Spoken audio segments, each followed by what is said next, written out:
65% of your mortgage payment is interest. Well, you're at the end of the year, you get that money back that you could deduct from your taxable income on your tax return.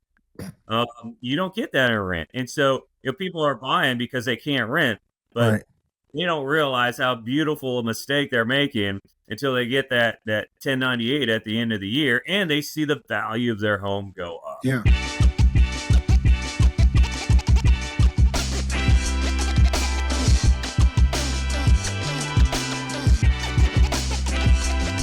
All right, so we are here back getting ready to gear up for the Hawaii Millionaire Mindset, the Blueprint Conference, June 19th through the 21st, right here in Hawaii at the Four Seasons Coralina. And I'm telling you this here, there's no way possible we can make this conference even possible if it wasn't for our sponsor. So, hey, today we have our sponsor, the broker, Larry Gonzalez, who is also an awesome friend who I've been able to grow and become partners with. And, just it's been a blessing to see him grow and scale his business too as well. And, we're going to go ahead and get started. Welcome, Larry, to it. How you doing?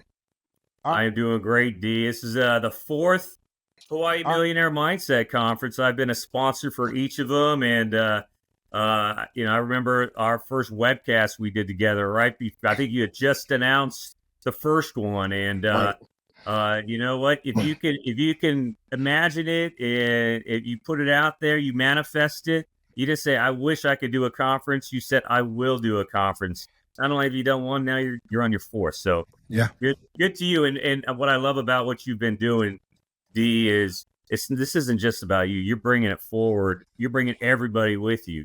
Rising tide lifts all ships. And you've been doing that. So yeah, easy to sponsor a guy like you. Thank you so much. Thank you so much. And you say that rising tide and ships. Let's talk about it, Larry. So let's give me your journey, man. How you, how did you go from serving in the Navy to becoming a mortgage lender here in the great state? Not just a mortgage lender, but we talk about the probably top number one VA mortgage lender in the state of Hawaii, right? Yeah. For the last 6 years, maybe 7. I got lost track, but I've been the top VA lender in the state. Back in 2019, I was actually the top veteran lender in the country. And I started in the business in 2017 when I retired. Just I've kind of fell into the position. I was golfing while I was active duty, and one of the guys I was golfing with was a lender, and I just started talking to him. And when it came time to retire, I didn't want a regular 9-to-5 job, because I wanted to be there with my children. I didn't want to be stuck at a desk doing PowerPoints or on a ship doing, inspection. I wanted to be able to go where I want, when I want. And this job kind of afforded the opportunity. And it's kind of like anything else. As hard as if you want to be successful, if you want to achieve a certain level of success and freedom, it's there. You just got to work for it. And that's just kind of, I took, that military attitude, just showing up early, answering the call, initiative, having a bias for action. And that just helped me to kind of get in and do well right from the start, really. Right. And I heard that stuff, taking some of those tools and resources and discipline that you got from the Navy. And you kind of went out, and now you got the broker, which is just your company. Now, you're, soldier to, you went working for someone, and now you say, you know what, I'm a pretty much entrepreneur, right? So you got your own company. I guess, with the conference, we always talk about businesses and real estate, but I want to talk a little bit about the entrepreneur side, behind your company. What was the biggest mind shift for going from the military to, say becoming an entrepreneur that you would say? Well, I think, you don't know a lot when you're in the military because you're focused on the mission, right? You're focused on warheads on foreheads, baby. But when you get out and you realize, and you stop getting all those tax incentives that you get when you're in the military, you lose that tax-free BAA. Right. You start paying state taxes, and you pay so much in taxes when you're not in the military anymore. And being somebody working for somebody else, you're still paying a lot of taxes. So this kind of, I don't like giving away my money. And so being a businessman, having your own business affords you the opportunity to kind of not have to pay as much Right. to the Fed and the state. And, again, the freedom to make the decisions you want to make and go the direction you want to go with your company. You're in a leadership position. And when I retired, I wasn't sure. I was thinking, I'll just be a loan officer. But, when you work for somebody else, you may not Right. want to do things the way they're doing things. You may have your own ideas, but guess what? You still got to answer the man. And nothing against the man I work for, but this is what I want to do, and I'm doing that now. So Right. Right. yeah. So that inspired you to open the broker. And I want to get straight into it, right? Because I think this is going to be important. But what is the gap, right? What gap are you trying to fill, right, with the broker, with your Hawaii mortgage company here in Hawaii? What is you think we missing? What is your niche? What are you trying to fill?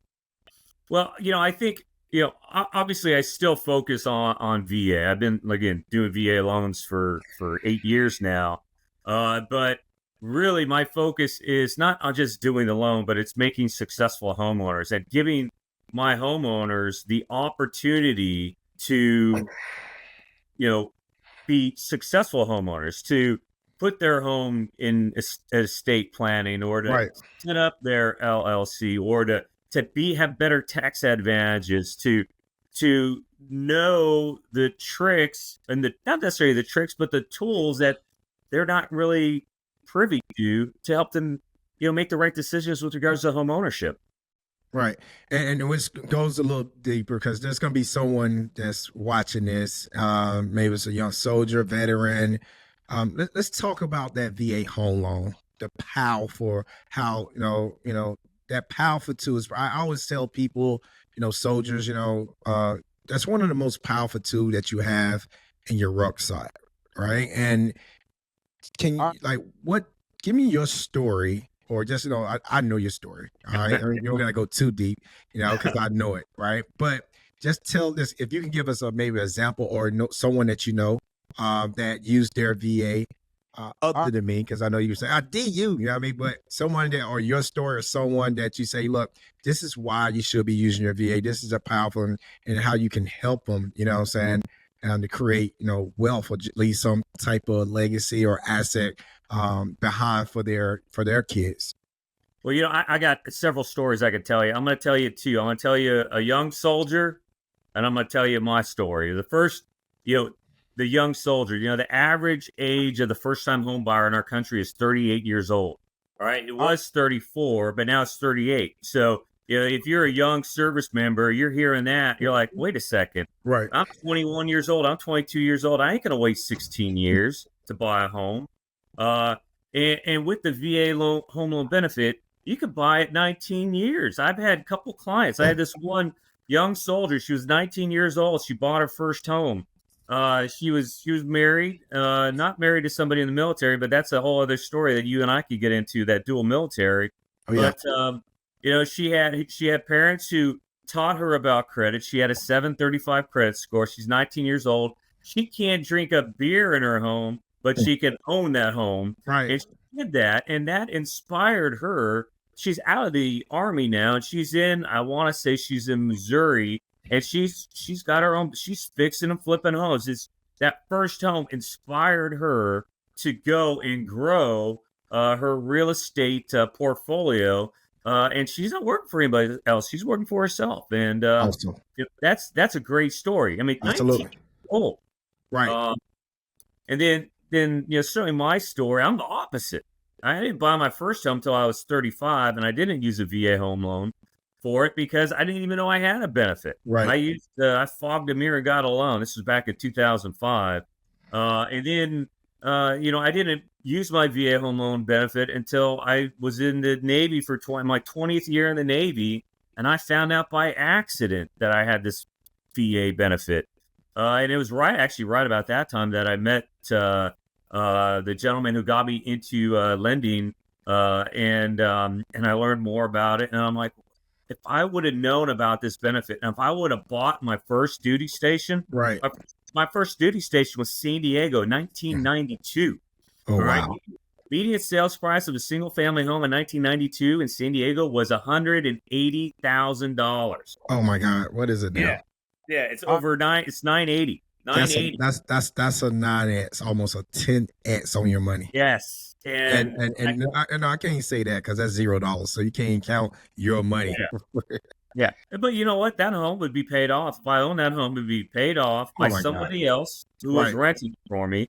And rent right now is about $4,500 a month for for a single family home in San Diego.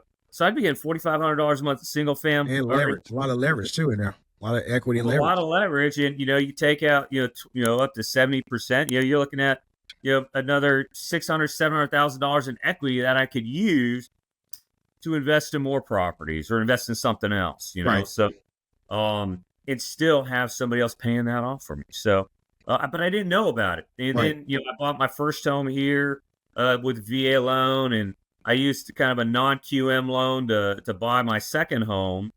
And then I refinanced out of my VA loan on my first home and refinanced into VA loan on the second home, and then took equity from both of those homes to buy 4 more homes. So, it's just the hardest part in what we're doing in real estate ownership, and you're kind of developing that empire, is that first step. And you know what? You never take that first step and buy that first home, and it don't have to be your forever home. It's not going to be in your forever. I'm a little third forever home. If you don't take that first step, you're never going to get to that point where you have this financial legacy, that real estate empire that you can use. Like, my family's set for life. Right. Because I bought that first home. Absolutely. Which goes to my question is, how do you educate buyers, especially first-time home buyers, right? How do you educate them to navigate, these different markets, Hawaii markets? What's your approach on that? Well, it's all about it's education first. So I do VA seminars and first-time home buyer seminars in person locally. My YouTube channel, the Housing Market Forecast, my Instagram, Larry the LO. I am putting stuff out all the time on. Yes, absolutely. I see it. You're doing a great job too, by the way. Thanks. Thank you very much. And I educate realtors too, because nobody calls the loan officer first. They want to talk. They want to talk to the realtor. Right. And if that realtor doesn't know what they're talking about, then they could steer you in the wrong direction, and you can make a bad decision. Yeah. A lot of them out there, unfortunately. Yeah. And so, the way we do it over here at the broker, and it's not just me, by the way. I got 2 new loan officers, both prior service. One's the Navy Corpsman Chief, and the other was a Lieutenant Colonel in the Marine Corps. What we do is, one, we establish kind of a relationship. We make that connection. Because one of the great things about being in the services, there's some it's that small, the 6 levels of Kevin Bacon. There's always a connection somewhere. Right. So you kind of make that relationship. Then we get you pre-approved, and we always go as high as you can go, and then we kind of come back and figure out what's the sweet spot. Because most banks, they're going to say you're pre-approved for $700,000. Congratulations, and that's it. You're on your own. But with us, you're pre-approved for $700,000. Now let's figure out what your budget is. Now let's figure out what amount of home can you buy and not be house poor. Obviously, that's good.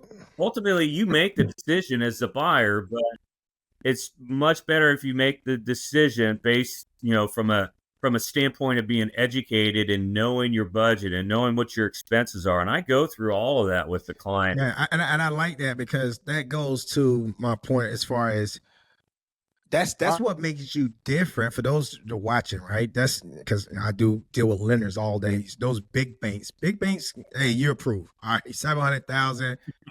Let me know when you're ready. All right. But it seems like your approach is that you hold their hand, you educating, you teaching, you really play a big part of, helping these, soldiers or these young professionals get into real estate on the whole entire process from A to Z. It seems like that's the difference between the broker and, say Wells Fargo. Yeah, and the other thing I would say is once the loan is done, most loan officers they're on to the next thing. Yep. You They might got hear a from stack of them. paperwork like this, those big banks. Oh my God, Lord. Yeah, you might hear from them, when it's time to refinance, but that's it. They don't pay any attention to you. Whereas, for me, I'm your loan officer for life. So Right. I'm gonna stay in touch with you throughout the entire home ownership process because that's the biggest part of your whole buying a home takes 30 days. Right. It's that 3 to 5 years after that. All right, so what are you going to do with this home? Yeah. Hey, is it time to transfer? Well, Right. should I sell it? Should I rent it? Hey, I'm going to rent it. How do I protect my asset? Right. It's an investment property. Do I put it in an LLC? Do you have an estate plan? Do you have Right. a revocable living trust? And why do you even need one? Right. So I set my clients up with people who can answer those questions and put them in a better, state of readiness That's at awesome. home. So, No, and that, man, that's no, man, that's phenomenal because I know you've been doing it, for several years now, and I'm gonna ask you a question, especially here in Hawaii with the property value just appreciate. Do you have a story or anything you would like to share? Like, maybe they, a soldier just got here. We call them sticker shock, right? The price is like, oh my God, I'm not gonna spend $600,000 on a house. Oh, by the way, they probably do a military, but too as well. But they can't fascinate in their mind, their brain, because they came from, say, Camp Lejeune, Fort Bragg, or whatever the case may be, when the price is a little bit, a lot more cheaper. But do you have any story, anything resonate from you of all these years where that, what, you went through that full process with this one person and you remember they had his eyes. You remember they probably called you and like, I don't know this it, but then they did it. And then they went through a cycle. Maybe, they ended up renting it. They saw the values go up, or they went full cycle and they sold and they were like, man, also thank you so much. You got a thing you want to share? oh man, there are so many to really think of just one. Um, I've helped veterans buy multiple homes with their VA home loan benefit. A friend of mine, he had actually already bought a home. I helped him buy another home. I had bought a second home in my neighborhood. I helped him, free up his benefit to buy that next home, and then he had a little bit of entitlement remaining, and he had to do a down payment to cover the Right. difference. Bought a home.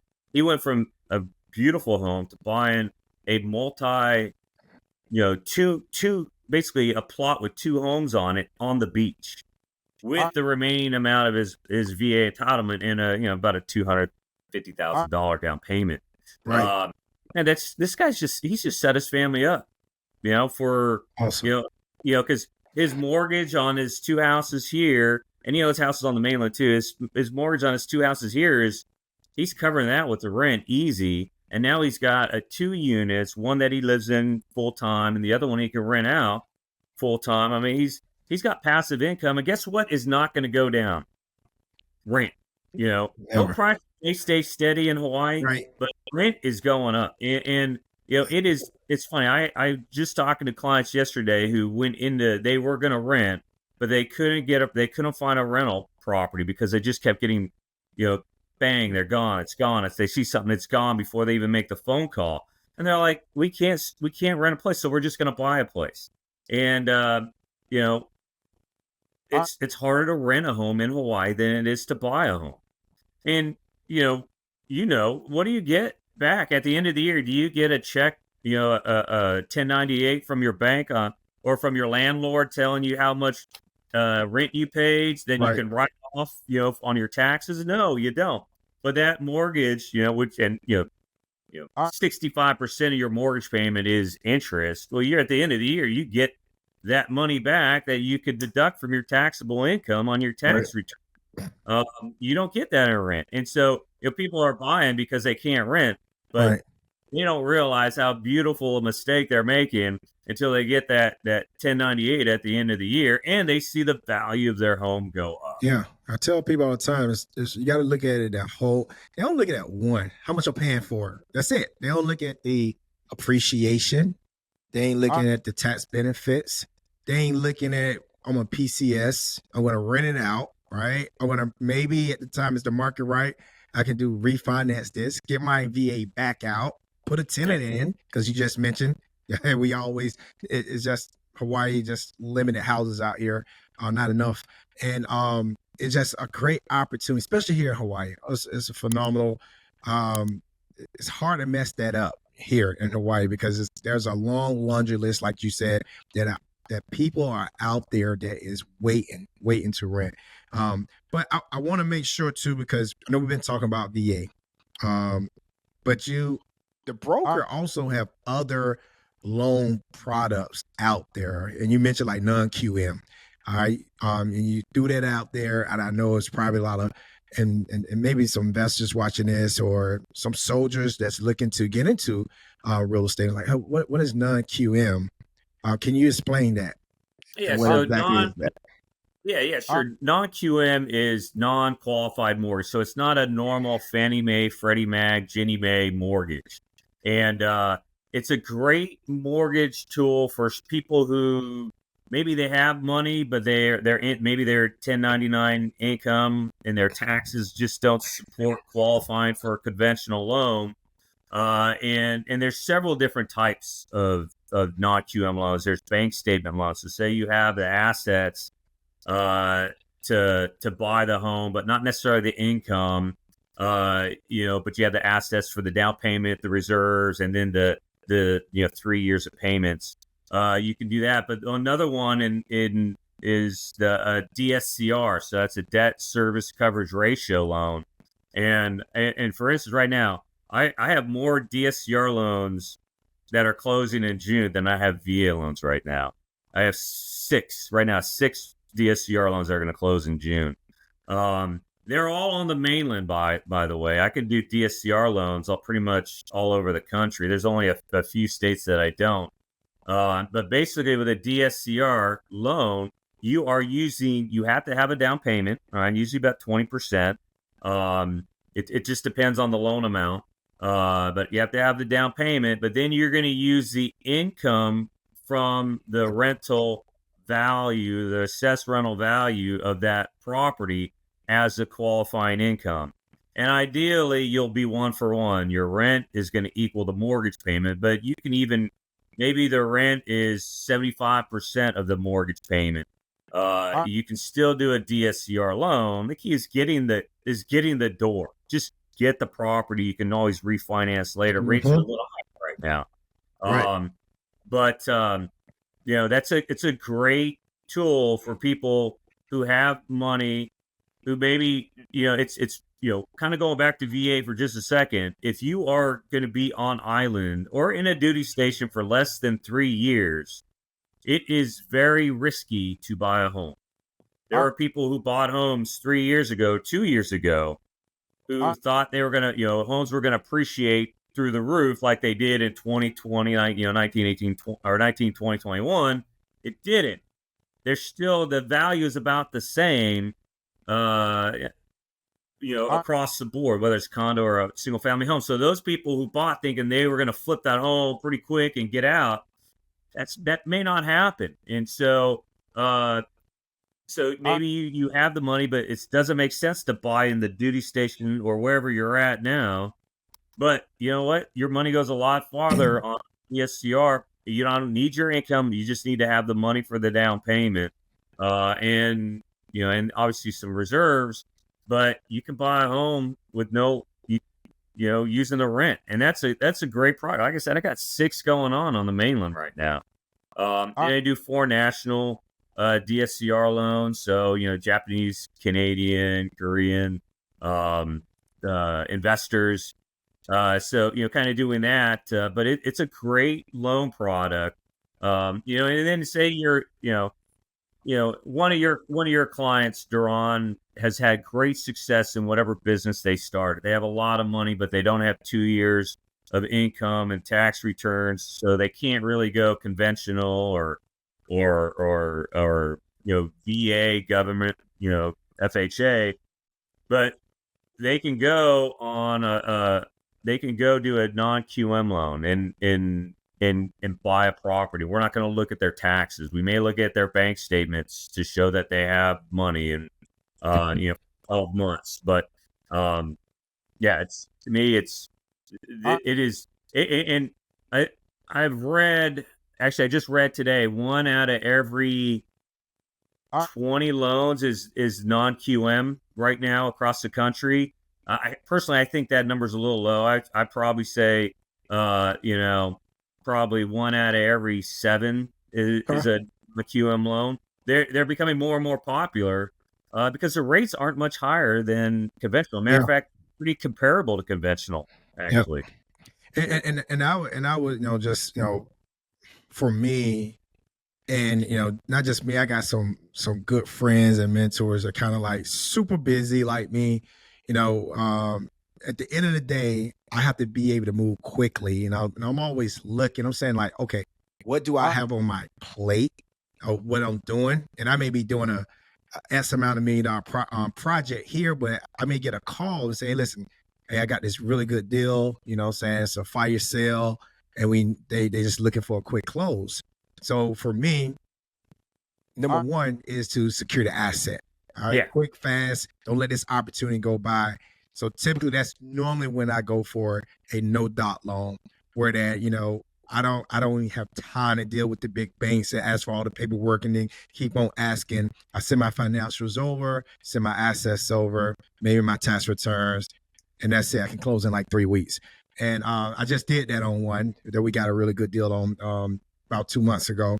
And at the end of the day, when we look through my portfolio, it's the highest rate that I got in my portfolio. I got a lot. If you look at it as a blended, I'm still probably somewhere around 3% of across my portfolio with my mortgages, because I purchased a lot of properties that I was able to use that VA over, and then when it was time to refinance, I got in the 2.5%, 3%. And that's what I'm thinking. At the end of the day, I got this asset that I was able to secure that will continue to increase in value, that someone's going to be able to pay down the principal. I'm going to be able to do a cost segregation study on it, because I can do a cost set on it, help me offset some taxes. So I'm making money off it at day one, but I'm making money off day one, even though I'm paying 9%, 10%, 11%, whatever the percent is. I'm writing the interest off. 100% that interest going off. The property's going to appreciate. I'm going to call Michael Lohr, who's going to be at the conference too as well. He'll come out. He'll do a cost segregation study. I want to take $180,000 off the property in year one. And guess what the most beautiful thing, a part of that is?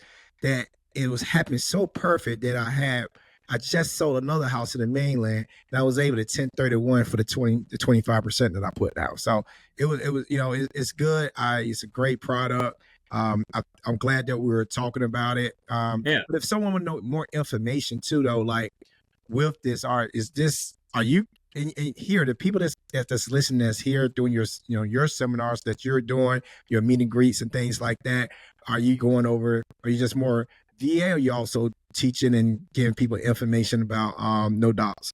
I don't really do a lot of. I don't do any. I haven't done any seminars on it yet. I'm really reaching out to VA first time home buyers. I'm actually also been doing for financial literacy for young adults. Awesome. They don't get it. They're not getting into school. And right now, I'm mainly doing it through my church. But because I think that is so important. The earlier you get started, man, the better you are. And I didn't know that. I was broke and bad credit, and Right. for the longest time, and I saving for retirement, investing for retirement, man. I didn't really get started on that until I was in my late 30s. So, and even then I was screwing it up. But if I would have, if I would have started early, you're gonna make mistakes, but you learn along the Every time. Absolutely. but But no, I think one of the things that I am going to start rolling out is more education on these other loan types. So just pay attention to my YouTube page and my Instagram. You'll see some stuff coming out. Oh, okay. No, And that's good. and we've talked about non-QM, but we're talking about hard money lenders as well. Time is money. You need money. Well, you could get a loan 3 to 5 days if you have a limited amount of documents. You have it all lined up. Boom, 3 to 5 days, you close.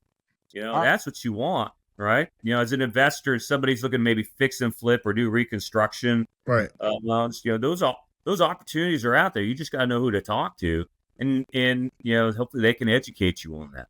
Absolutely. So it's talking about education. And I know you. I see it all the time on your IG. You always updating and educating people on where rates are, where they think it's going to go. But how do you see the lending space evolving in the next, say, 5 years? No, let's only say 5. Let's say the next 2 years here in Hawaii.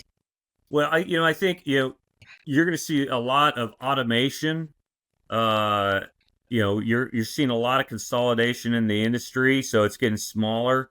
And everyone's trying to becomes the next Zillow. Hey, one-stop shop for everything. But Mhm. the specialization that you need, I think, in the local area that you're at is important. And you do lose some of that personal touch when you go with the Zillow. And you don't know. Like I go on Zillow, that you dial. Somebody's going to call you. Actually, a lot of people are going to call you. Right. And the quality of those people, those realtors and lenders, you don't know. You have no idea. You're placing some blind faith in this, and you're going to start seeing more of that. Right. What was it? Rocket Mortgage just bought, not Zillow. Was it Redfin, right? And they bought Mr. Cooper. So you see people, companies, they're trying to use technology to become the one-stop shop. Right. But when you do that, there's a big cost, I think, to do that. Right. There's a lot of money spent by the combination of those companies. Well, who pays for that? Right. You, the buyer. Absolutely. And that's one of the reasons why I'm a broker now. So I don't work with just one bank. I work with several banks. Right. I'm always shopping for you to get the best rate and terms, and you are going to get the best service with us because it's not just me. I got a great team working with me. And again, I'm not your loan officer for 30 days. I'm your loan officer for life. And when you got me and my team, it's funny. I had a seminar and I was talking about, I can't retire because I made a promise to my team that they're going to become homeowners. And so he's like, well, yeah, but are you going to be in business in 10 years? And I'm like, I have to be in business for 10 more years because, this is my promise to them. They can't buy a home and then I quit. Right. I got to provide. I want to provide them my team that, that safe, not the safety, but the, support they need to become successful homeowners themselves. So you got a lending team for life over at the broker. Yeah, and that's a great leader. That's showing your leadership, and it goes to what financial literacy. You talked about it, which is I'm a huge fan on.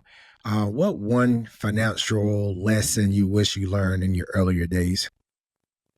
Man, dollar cost average, right? Right away. Put the money away first. Pay yourself first. Make it hurt a little bit. Yep. Because guess what? In a year, in a couple months, you're going to forget you're even doing it, and don't stop. Yeah, and then make sure it's set up as ACH, right? Don't even let it hit your bank account. Don't let you dirty grubby hands touch it. Yeah, you don't see it; it just gets put away. Max out your retirement funds, and your retirement funds aren't going to be enough for you in retirement. You have to have, much like you have to have other sources of income, right? But they're going to help you, but yeah, put away as much as you can and a little more as soon as you can. That would be my lesson. So obviously, you retire, you have a phenomenal military career, you're kicking butt here, top VA home lender here in Hawaii. Just living life. You, Vicky, you're always traveling, going to see the grandkids and all those things. How do you define success right now in this stage of your life? You know, success. It's about it's about for me, success is being able to do what I want, when I want, where I want. Absolutely. And for me, you know, it, when you're younger, it's all about you. You're doing things to make yourself happy. And rest assured, I am doing things that make me happy now. But what makes me happy now is being with my family. Absolutely. My daughter on the East Coast, my grandson's on the East Coast. My goal is to be over there at least 6 times a year, and to take my wife, who I've been married to for over 30 years, to take her and take her to Europe. We're going to Italy this year. Awesome. She's earned it. She's put up with me for over 30 years. So Yep.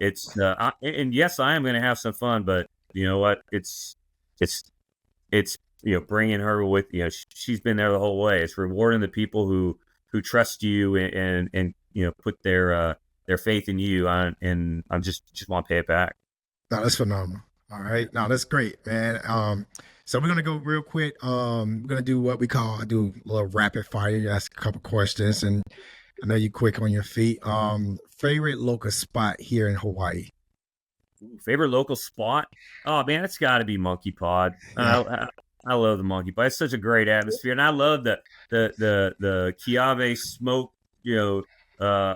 oven with the pizza. I Right. just love it. It's, No, yeah, and I remember you did a back in the I day did. you was going around. I remember Yeah, seeing you. It was on Monkey yeah. Part. All right.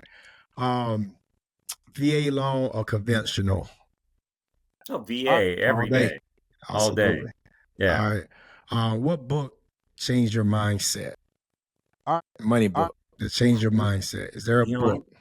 I have read so many. I would say The Millionaire Next Door. That's the first Yeah. book I read, ever read. The Millionaire Next Door. That's the Yeah. first book I have ever read from front to back. And I tell people I still dust it off sometimes up here and read it. And if I ever feel Yeah. like I'm off course, right? It's just I read it, but it's just amazing for me to read that book. And I read that book, I'm like, oh my God, I'm reading about myself. I became that Yeah. guy in that What? book, right? Yeah. So I would say the other book though is The Slight Edge. okay, Uh, the by slight edge. Yeah, The Slight Edge. That book, I will say, in the latter part, like the last 8 years, 9 years, I read that book every summer. I read it with my son, and it's basically it's an easy read. It's very relatable, man. It's a quick read. And my son and I read it, and we set our goals in the summer because he starts school in Right. August or whatever. So you can't set your goals in January. You got to set them before you start. So we always read in the summer, and we set our goals, and the goals are across personal, financial, health, spiritual, relationship, and we set our goals, and it's we write them down, and we really go through. And I did that the first year I wrote those goals down, Right. and I didn't only I achieved I think I achieved just about every goal. But one year I didn't achieve my goal. I wanted to be the top loan officer in my company, and I missed it by like just this much. But so I was a little disappointed at that. I was still pretty good, but I found out a month later that I was the top veteran lender in the country. So Awesome. you shoot for the moon and hit the stars. That's what it's Uh, all about. but the importance of setting goals and daily habits that help you become successful. That book there, everyone should read it. No, That is not that's awesome. just That's a awesome. funny book. It is a book about being successful in life. Now, And only 5% of people are successful in life. All right. And I know I'm looking at one of them. mhm. Uh, you Likewise. know, Likewise. and but it's a great book. I read it every year. I'm reading it in July this year. And I'm pretty sure Ty, he's probably thankful and grateful for you to be able to teach him that stuff. So that's kudos to you, man. Thanks. What's next though for Larry and the broker? Like, what's next? What should people be looking for? I know you said a couple of things. I heard you throw some things out there, but is there something that you want to share? Well, I think we are growing here in Oahu. I'm not looking for any loan officer. I want people who share the same ideals that I do, Right. and want to basically help other people. And not it's not just about the money. The money comes. I don't Money's worry gonna about it. come. It's about taking care of people. Yeah, So man. Yep. I want to grow the broker here in Hawaii. I don't want to be the biggest. I just want to be the best. That's it. Um, and really kind of expand. VA will always be the core. It'll always be the foundation. It's who I am. But certainly, that's only 25% of the home sales market in Oahu. I want to do more in Oahu. So whether that's investor, conventional, there are plenty of opportunities to grow and to educate. Like this year, actually, financial literacy is one of the big things I'm focused on, and getting out. I'd like to get into the schools and teach financial literacy. I'm working on a 4-week curriculum. I had a 2-week curriculum. I'm expanding it to a 4-week curriculum Awesome. to cover everything. And actually, we talk about the start is what's your money mindset Right. and setting goals. That's the first before we even talk about money. Yeah. We got to set that foundation, right? Absolutely. And then we talk about credit and budget, and then home ownership, and then investments. So that's a really big thing for me right now. D is financial literacy. That's phenomenal. And I found out the hard way about everything. But you're paying it forward, them, right? So you know what I mean. So yeah, you're paying it forward. Yeah. No, man. That's great. And again, Larry, he'll be here at the Hawaii Millionaire Mindset Conference. Larry, is there anything, man? Anything is always great having you on doing podcasts or on your podcast, your my podcast. Is there anything that that you would like to share with the audience? Well, excited to be a sponsor again, and get people out to come to this event. I just literally right before this podcast, D, I was talking to an E4, a senior airman.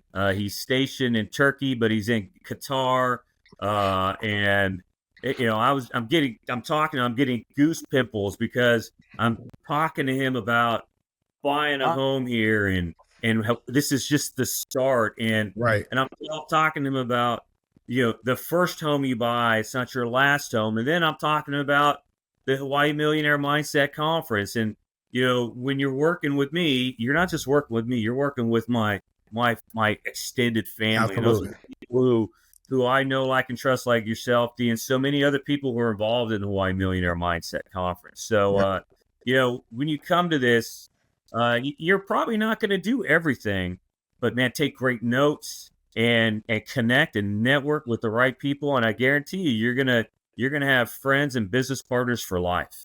Absolutely. And there you go. That's a wrap. That's my man, Larry G with the broker. He'll be here again. That's June 19th through the 21st. We're going to make sure if they want to get a hold of you right now, all right, we're going to make sure we get all your contacts. What's the best way to get a hold of you or your team? Give me a call, 808-348-5287, or you can go to the brokerhawaii.com, and then my email address, Larry at the brokerhigh, that's HI.com, Larry at the brokerhigh.com. There you go. And that's a wrap. We'll see y'all next month. Have a great day. All right. Aloha. Aloha. Thanks, Steve.